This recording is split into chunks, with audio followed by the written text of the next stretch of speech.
Hello book lovers, चलते हैं किताबों की दुनिया में।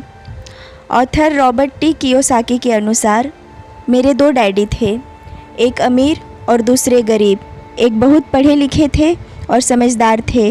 वे पीएचडी थे और उन्होंने अपने 4 साल के अंडर ग्रेजुएट कार्य को 2 साल से भी कम समय में कर लिया था। इसके बाद वे आगे पढ़ने के लिए Stanford university, university of Chicago तथा नॉर्थ वेस्टर्न यूनिवर्सिटी गए और यह सब उन्होंने पूरी तरह से स्कॉलरशिप के सहारे ही किया। मेरे दूसरे डैडी 8वीं से आगे नहीं पढ़े थे। मेरे दोनों डैडी इरादे के पक्के, चमत्कारी और प्रभावशील थे। दोनों ने मुझे सलाह दी, परंतु उनकी सलाह एक सी नहीं थी। दोनों ही शिक्षा पर बहुत जोर देते थे, परंतु उनके द्वारा सुझाए गए पढ़ाई के विषय अलग अलग थे।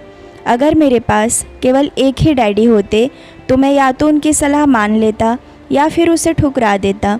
चूँकि सलाह देने वाले दो थे, इसलिए मेरे पास दो विरोधाभासी विचार होते थे, एक अमीर आदमी का और दूसरा गरीब आदमी का। किसी भी एक विचार को सीधे सीधे मान लेने या न मानने के बजाय मैं उनकी सलाहों पर काफ़ी सोचा करता था, उनकी तुलना करता था और फिर खुद के लिए फैसला किया करता था। समस्या यह थी कि अमीर डैडी अभी अमीर नहीं थे और गरीब डैडी अभी गरीब नहीं थे। दोनों ही अपने करियर शुरू कर रहे थे और दोनों ही दौलत तथा परिवार के लिए मेहनत कर रहे थे, परंतु पैसे के बारे में दोनों के विचार और नज़रिए एकदम अलग थे। उदाहरण के तौर पर एक डैडी कहते थे पैसे का मोह ही सारी बुराइयों का जड़ है, जबकि दूसरे डैडी कहते थे पैसे की कमी ही सभी बुराइयों की जड़ है। जब मैं छोटा था तो मुझे दोनों डैडियों की अलग अलग सलाहों से दिक्कत होती थी। एक अच्छा बच्चा होने के नाते मैं दोनों की बातें सुनना चाहता था। परेशानी यह थी कि दोनों एक सी बातें नहीं करते थे। उनके विचारों में ज़मीन आसमान का फ़र्क था, खासकर पैसे के मामले में। मैं काफ़ी लंबे समय तक यह सोचा करता कि उनमें से किसने क्या कहा, क्यों कहा और उसका परिणाम क्या होगा। सवाल पूछा करता, उन्होंने ऐसा क्यों कहा, और फिर दूसरे डैडी की कही हुई बातों के बारे में भी इसी तरह के सवाल पूछता। काश मैं यह बोल सकता, हाँ वे बिल्कुल सही हैं, मैं उनकी बातों से पूरी तरह सहमत हूँ, या यह कहकर मैं सीधे उनकी बात ठुकरा सकता, बुढ़े को यह नहीं पता कि वह क्या कह रहा है। चूँकि दोनों ही मुझे प्यारे थे, इसलिए मुझे खुद के लिए सोचने पर मजबूर होना पड़ा। इस तरह सोचना मेरी आदत बन गई, जो आगे चलकर मेरे लिए बहुत फ़ायदेमंद साबित हुई। अगर मैं एक तरह से ही सोच पाता तो यह मेरे लिए इतना फ़ायदेमंद नहीं होता। धन दौलत का विषय स्कूल में नहीं बल्कि घर पर पढ़ाया जाता है। शायद इसलिए अमीर लोग और ज़्यादा अमीर हो जाते हैं, जबकि गरीब और ज़्यादा गरीब हो जाते हैं और मध्य वर्ग कर्ज में डूबा रहता है। हम में से ज़्यादातर लोग पैसे के बारे में अपने माता पिता से सीखते हैं। कोई गरीब पिता अपने बच्चों को पैसे के बारे में क्या सिखा सकता है? वह सिर्फ इतना ही कह सकता है, स्कूल जाओ और मेहनत से पढ़ो।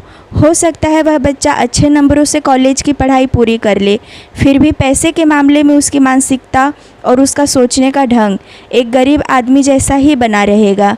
यह सब उसने तब सीखा था जब वह छोटा बच्चा था। धन का विषय स्कूलों में नहीं पढ़ाया जाता। स्कूलों में शैक्षणिक और व्यावसायिक निपुणताओं पर जोर दिया जाता है, न कि धन संबंधी निपुणता पर। इससे यह साफ हो जाता है कि जिन स्मार्ट बैंकर्स, डॉक्टर्स और अकाउंटेंट के स्कूलों में अच्छे नंबर आते हैं, वे ज़िंदगी भर पैसे के लिए संघर्ष क्यों करते हैं। हमारे देश पर जो भी भारी कर्ज लदा हुआ है, वह काफ़ी हद तक उन उच्च शिक्षित राजनेताओं और सरकारी अधिकारियों के कारण है जो आर्थिक नीतियां बनाते हैं। और मज़े की बात यह है कि वे धन के बारे में बहुत कम जानते हैं। मैं अक्सर नई सदी में आने वाली समस्याओं के बारे में सोचता हूँ। तब क्या होगा जब हमारे पास ऐसे करोड़ों लोग होंगे जिन्हें आर्थिक और चिकित्सीय मदद की ज़रूरत होगी। धन संबंधी मदद के लिए या तो वे अपने परिवारों पर या फिर सरकार पर निर्भर होंगे। क्या होगा जब मेडिकेयर और सोशल सिक्योरिटी के पास का पैसा ख़त्म हो जाएगा? किस तरह कोई देश तरक्की कर पाएगा अगर पैसों के बारे में पढ़ाई की जिम्मेदारी माता पिता के ऊपर छोड़ दी जाएगी, जिनमें से ज़्यादातर गरीब हैं या गरीब होंगे? चूँकि मेरे पास दो प्रभावशाली डैडी थे, इसलिए मैंने दोनों से ही सीखा। मुझे दोनों की सलाह पर सोचना पड़ता था। इस तरह से सोचते सोचते मैंने यह भी जान लिया कि किस व्यक्ति के विचार उसकी ज़िंदगी पर कितना ज़बरदस्त प्रभाव डाल सकते हैं। उदाहरण के तौर पर एक डैडी को यह कहने की आदत थी, मैं इसे नहीं खरीद सकता। दूसरे डैडी इन शब्दों के इस्तेमाल से चिढ़ते थे। वे जोर देकर कहा करते थे कि मुझे इसके बजाय यह कहना चाहिए, मैं इसे कैसे खरीद सकता हूँ। पहला वाक्य नकारात्मक है और दूसरा प्रश्नवाचक। एक में बात खत्म हो जाती है और दूसरे में आप सोचने के लिए मजबूर हो जाते हैं। मेरे जल्द ही अमीर बनने वाले डैडी ने मुझे समझाया कि जब हम कहते हैं मैं इसे नहीं खरीद सकता, तो हमारा दिमाग काम करना बंद कर देता है।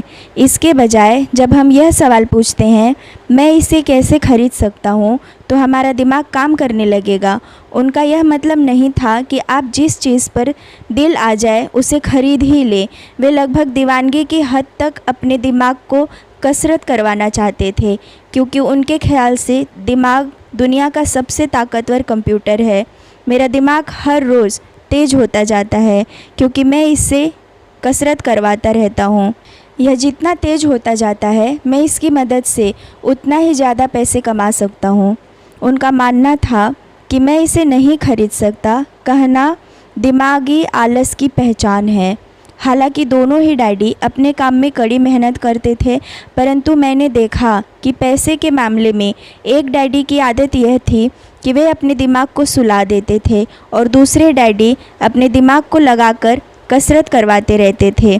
इसका दीर्घकालीन परिणाम यह हुआ कि एक डैडी आर्थिक रूप से बहुत अमीर होते चले गए, जबकि दूसरे डैडी लगातार कमज़ोर होते चले गए। इसे इस तरह से समझें कि एक व्यक्ति हर रोज़ कसरत करने के लिए जिम जाता है, जबकि दूसरा व्यक्ति अपने सोफे पर बैठकर टीवी देखता रहता है। शरीर की सही कसरत से आप ज़्यादा तंदुरुस्त हो सकते हैं और दिमाग की सही कसरत से आप ज़्यादा अमीर हो सकते हैं। आलस्य से स्वास्थ्य और धन दोनों का नुकसान होता है। मेरे दोनों डैडियों की विचारधारा में ज़मीन आसमान का अंतर था। एक डैडी की सोच थी कि अमीरों को ज़्यादा टैक्स देना चाहिए ताकि बेचारे गरीबों को ज़्यादा फ़ायदा मिल सके, जबकि दूसरे डैडी कहते थे टैक्स उन लोगों को सज़ा देता है जो उत्पादन करते हैं और उन लोगों को इनाम देता है जो उत्पादन नहीं करते। एक डैडी सिखाते थे मेहनत से पढ़ो ताकि तुम्हें किसी अच्छी कंपनी में नौकरी मिल जाए, जबकि दूसरे डैडी की सीख यह थी मेहनत से पढ़ो ताकि तुम्हें किसी अच्छी कंपनी को खरीदने का मौका मिल जाए। एक डैडी कहते थे मैं इसलिए अमीर नहीं हूँ क्योंकि मुझे बाल बच्चों को पालना पड़ता है। दूसरे डैडी कहते थे मुझे इसलिए अमीर बनना है क्योंकि मुझे बाल बच्चों को पालना है। एक डैडी डिनर की टेबल पर पैसे और बिज़नेस के बारे में बात करने के लिए हमेशा प्रोत्साहित करते थे। दूसरे डैडी भोजन करते समय पैसे की बातें करने के लिए मना करते थे। एक का कहना था जहाँ पैसे का सवाल हो सुरक्षित कदम उठाओ, खतरा मत उठाओ। दूसरे का कहना था खतरों का सामना करना सीखो। एक का मानना था हमारा घर ही हमारा सबसे बड़ा निवेश और हमारी सबसे बड़ी संपत्ति है। दूसरे का मानना था मेरा घर मेरा दायित्व है और अगर आपका घर आपकी नज़रों में आपका सबसे बड़ा निवेश है तो आप गलत हैं। दोनों ही डैडी अपने बिल समय पर चुकाते थे, परंतु उनमें से एक सबसे पहले अपने बिल चुकाता था जबकि दूसरा सबसे आखिरी में। एक डैडी का यह मानना था कि कंपनी या सरकार को आपका ध्यान रखना चाहिए और आपकी ज़रूरतों को पूरा करना चाहिए।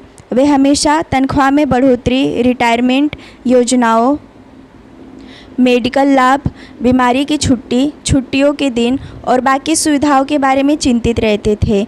वे अपने दो चाचाओं से बहुत प्रभावित थे जो सेना में चले गए थे और 20 साल के सक्रिय जीवन के बाद उन्होंने अपनी रिटायरमेंट और जीवन भर के आराम का इंतज़ाम कर लिया था। वे मेडिकल लाभों के विचारों को पसंद करते थे और सेना द्वारा अपने रिटायर्ड कर्मचारियों को दी जा रही सुविधाओं की भी तारीफ़ करते थे। उन्हें विश्वविद्यालय का टेन्योर सिस्टम भी काफ़ी पसंद था। कई बार नौकरी से आजीवन मिल रही सुरक्षा और नौकरी के लाभ नौकरी से ज़्यादा महत्वपूर्ण हो जाते हैं। वे अक्सर ये कहते थे, मैंने सरकार के लिए बहुत मेहनत किया है और इसलिए बदले में मुझे ये लाभ मिलने चाहिए। दूसरे डैडी पूरी तरह से आर्थिक स्वावलंबन में विश्वास करते थे, सुविधाभोगी मानसिकता के विरोधी थे। वे यह मानते थे कि इस तरह की मानसिकता लोगों को कमज़ोर और आर्थिक रूप से ज़रूरतमंद बनाती है। उनका दृढ़ विश्वास था कि आदमी को आर्थिक रूप से सक्षम होना चाहिए। एक डैडी कुछ डॉलर बचाने के लिए परेशान रहे। दूसरे डैडी एक के बाद एक निवेश करते रहे। एक डैडी ने मुझे बताया कि अच्छी नौकरी तलाशने के लिए अच्छा सा बायोडाटा कैसे लिखा जाए। दूसरे ने मुझे यह सिखाया कि कैसे मजबूत व्यावसायिक और वित्तीय योजनाएं लिखी जाएं, जिससे मैं नौकरी दे सकूं। दो प्रभावशील डैडियों के साथ रहने के कारण मुझे यह विश्लेषण करने का मौका मिला कि उनके विचारों का उनके जीवन पर कितना प्रभाव हो रहा है। मैंने पाया कि दरअसल लोग अपने विचारों से ही अपने जीवन को दिशा देते हैं। उदाहरण के तौर पर मेरे गरीब डैडी हमेशा कहा करते थे, मैं कभी अमीर नहीं बन पाऊंगा, और उनकी यह भविष्यवाणी सही साबित हुई। दूसरी तरफ मेरे अमीर डैडी हमेशा खुद को अमीर समझते थे। वे इस तरह की बातें करते थे, मैं अमीर हूँ और अमीर लोग ऐसा नहीं करते। एक बड़े आर्थिक झटके के बाद जब वे दिवालियेपन के कगार पर थे, तब भी वे खुद को अमीर आदमी ही कहते रहे। वे अपने समर्थन में यह कहते थे, गरीब होने और पैसा न होने में फ़र्क होता है। पैसा पास में न होना अस्थायी होता है, जबकि गरीबी स्थायी है। मेरे गरीब डैडी यह भी कहते थे, मेरी पैसों में कोई रुचि नहीं है या पैसा महत्वपूर्ण नहीं है। मेरे अमीर डैडी हमेशा कहते थे, पैसे में बहुत ताकत है। हो सकता है हमारे विचारों की ताकत को कभी मापा ना जा सके या फिर उन्हें पूरी तरह से समझा ना जा सके, फिर भी बचपन में ही मैं यह समझ गया था कि हमें अपने विचारों पर ध्यान देना चाहिए और अपनी अभिव्यक्ति पर भी। मैंने देखा मेरे गरीब डैडी इसलिए गरीब नहीं थे क्योंकि वे कम कमाते थे, बल्कि इसलिए गरीब थे क्योंकि उनके विचार और काम गरीबों की तरह थे। दो डैडी होने के कारण बचपन से ही मैं इस बारे में बहुत सावधान होता चला गया था कि मैं किस तरह की विचारधारा अपनाऊं, मैं किसकी बात मानूं, अपने अमीर डैडी की या अपने गरीब डैडी की। हालांकि दोनों ही शिक्षा को और ज्ञान को बहुत महत्वपूर्ण मानते थे, परंतु क्या सीखा जाए इस बारे में दोनों की राय अलग अलग थी। एक चाहते थे कि मैं पढ़ाई में कड़ी मेहनत करूं, डिग्री लूं और पैसे कमाने के लिए अच्छी सी नौकरी ढूंढ लूं। वे चाहते थे कि मैं एक पेशेवर अधिकारी, वकील या अकाउंटेंट बन जाऊं या MBA कर लूं। दूसरे डैडी मुझे प्रोत्साहित करते थे कि मैं अमीर बनने का रहस्य सीख लूं, यह समझ लूं कि पैसा किस तरह काम करता है और यह जान लूं कि इससे अपने लिए कैसे काम में लिया जाता है। मैं पैसे के लिए काम नहीं करता, इन शब्दों को वो बार बार दोहराया करते थे। पैसा मेरे लिए काम करता है। 9 वर्ष की उम्र में मैंने यह फैसला किया कि पैसे के बारे में मैं अपने अमीर डैडी की बात सुनूंगा और उनसे सीखूंगा। यह फैसला करने का मतलब था अपने गरीब डैडी की बातों पर ध्यान न देना। हालांकि उनके पास कॉलेज की बहुत सी डिग्रियां थीं जो मेरे अमीर डैडी के पास नहीं थीं। रॉबर्ट फ्रॉस्ट का सबक। रॉबर्ट फ्रॉस्ट मेरे पसंदीदा कवि हैं। हालांकि मुझे उनकी बहुत सी कविताएं पसंद है, परंतु रोड नॉट टेकन मुझे सबसे ज़्यादा पसंद है। मैं इनकी शिक्षा का इस्तेमाल हर रोज़ करता हूँ। वह राह जिसे चुना नहीं गया। पीले जंगल में 2 राहें बंटती थीं और अफसोस कि मुझे एक को चुनना था, और मैं अकेला पथिक खड़ा रहा देर तक, यह देखते हुए कि यह राह कहाँ जाती है, झुरमुटों में मुड़ने के पहले। फिर मैंने दूसरी राह चुनी, उतनी ही सुंदर और शायद बेहतर भी, क्योंकि यहाँ घास ज़्यादा थी और कम लोग गुजर रहे थे। हालांकि लोगों के गुजरने से यहाँ भी उतना ही नुकसान हुआ था, और दोनों ही उस सुबह बराबर थीं। पत्तियों पर काले कदम नहीं थे और मैंने पहली को अगले दिन के लिए रखा। पर यह जानते हुए कि किस तरह रास्ते निकलते हैं, मुझे शक था कि मैं कभी लौटूंगा। मैं आह भरकर यह कहूँगा, आज से सदियों बाद शायद एक जंगल में 2 राहें बंटती थी और मैंने कम चली हुई राह को चुना, और इसी बात से सारा फ़र्क पड़ा। बहुत समय गुजर चुका है, पर मैं अब भी अक्सर रॉबर्ट फ्रॉस्ट की कविता पर चिंतन करता रहता हूँ। पैसे के बारे में अपने पढ़े लिखे डैडी की सलाह और नज़रियों को न सुनने का मेरा फैसला दुखद था, परंतु यह एक ऐसा फैसला था जिसने मेरी ज़िंदगी की दिशा तय कर दी। एक बार मैंने यह फैसला कर लिया कि मुझे किसकी बात सुननी है, तो उसके बाद मेरी धन संबंधी शिक्षा शुरू हो गई। मेरे अमीर डैडी ने मुझे 30 साल से भी ज़्यादा समय तक सिखाया, तब तक जब तक कि मेरी उम्र 39 ईयर्स की नहीं हो गई, और इसके बाद उन्होंने सिखाना बंद कर दिया। उन्होंने यह देख लिया था कि मैं वह सब समझ चुका हूँ जो मेरी मोटी बुद्धि में भरने की कोशिश कर रहे थे। पैसा एक तरह की ताकत है, परंतु इससे भी बड़ी ताकत है वित्तीय शिक्षा। पैसा तो आता है और जाता रहता है, परंतु अगर आप यह जानते हैं कि पैसा किस तरह से काम करता है, तो आप ज़्यादा ताकतवर हो जाते हैं और आप दौलत कमाना शुरू कर देते हैं। केवल सकारात्मक चिंतन से ही समस्या हल नहीं हो सकती, क्योंकि ज़्यादातर लोग स्कूल में पढ़ते हैं और वहाँ वे कभी यह नहीं सीख पाते कि पैसा किस तरह से काम करता है। इसलिए वे पैसे के लिए काम करने में अपनी सारी ज़िंदगी बर्बाद कर देते हैं।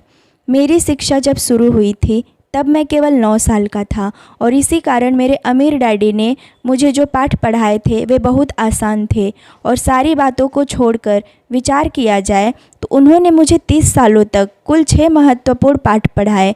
यह पुस्तक उन्हीं 6 पाठों के बारे में है, और इसे भी उतना ही आसान बनाने की कोशिश की गई है जितना कि मेरे अमीर डैडी ने इन्हें मेरे लिए आसान बनाया था। यह पाठ आपके लिए जवाब की तरह नहीं लिखे गए हैं, बल्कि मार्गदर्शक की तरह लिखे गए हैं। ऐसे मार्गदर्शक जो ज़्यादा अमीर बनने में आपकी और आपके बच्चों की मदद करेंगे, चाहे बदलती हुई अन्य अनिश्चित दुनिया में कुछ भी होता रहे।